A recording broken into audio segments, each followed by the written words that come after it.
ఇలాంటి విషయాల్లో పోలీసుల్ని కోర్టులని మనం నమ్మించలేం.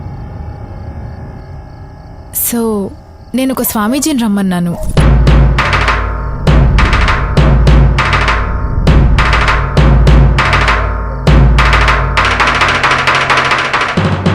ఈ కేసుకి ఆయన ఒక్కరే హెల్ప్ చేస్తారనిపిస్తోంది.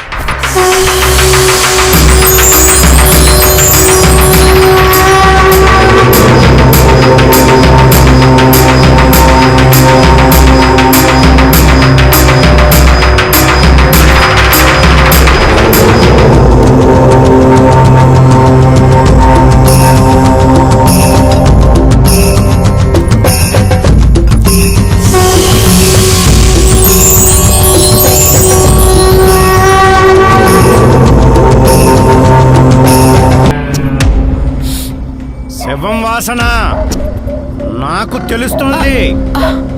ఇది శవం వాసనే. ఈ ప్రదేశంలో ఒక శవం ఉంది. భర్త చనిపోయాక దహన సంస్కారం చేశారా లేదా? చేశారు స్వామి. పోస్ట్ మార్టం తర్వాత పోలీస్ ఫార్మాలిటీస్ అన్నీ కంప్లీట్ చేశాక హిందూ సంప్రదాయం పద్ధతిలోనే దహనం చేశారు. ఖచ్చితంగా? ష్యూర్. ఇది ఖచ్చితంగా శవం వాసనే. ఈ ప్రదేశంలో ఒక శవం ఉంది. నాతో రండి.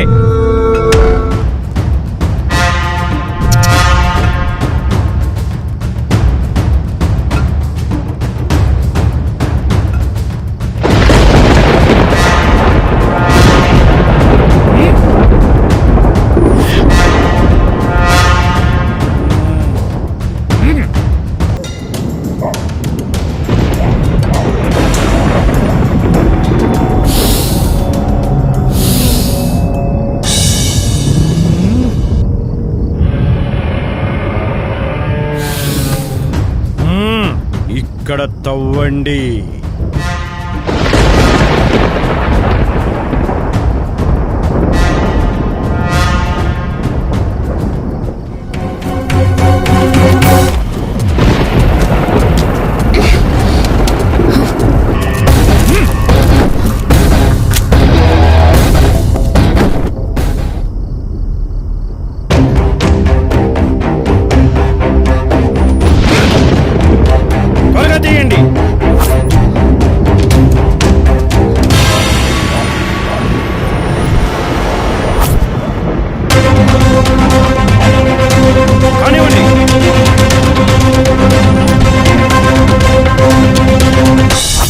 బయటికి తీయండి.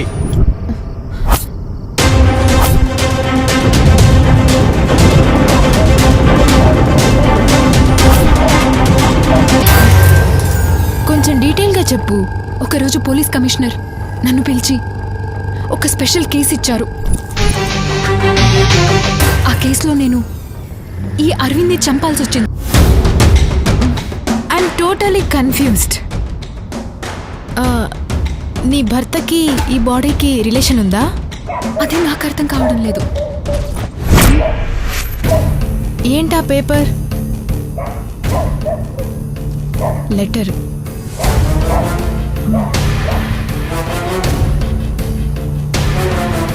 నా ప్రియమైన తమ్ముడికి, నేను నిన్ను ఎంతో ప్రేమిస్తున్నా. నీకు తెలుసు మనిద్దరి హృదయం ఒకటే అని. మనిద్దరి శరీరాలు వేరైనా ఆత్మ ఒకటే అనే విధంగా పెరిగాం. Don't worry brother, you rest in peace. నేను నీ చావుకు తప్పకుండా ప్రతీకారం తీర్చుకుంటాను. నిన్ను చంపిన ఆ ఇన్స్పెక్టర్ ఝాన్సీని తప్పకుండా చంపేస్తాను. అయితే దానికి నా దగ్గర ఒక ప్లాన్ ఉంది. దాన్ని హింసించి హింసించి చంపుతాను. అంతవరకు నీ దేహానికి దహన సంస్కారం చేయను. దాని దేహంతో పాటే నీ దహన సంస్కారం కూడా చేస్తాను. అది చచ్చే వరకు టార్చర్ పెడతాను. ఇదే నా ప్రతిజ్ఞ.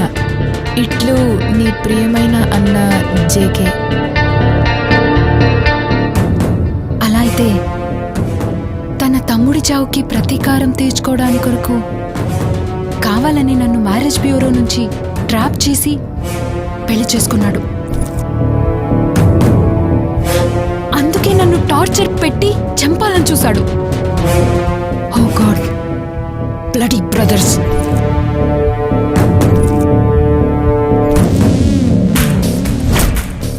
నాకు పూర్తిగా అర్థమైంది. ఏం చేయాలో నేను చెప్తా. ముందు ఈ శవాన్ని ఇక్కడి నుండి తీసేద్దాం. రండి.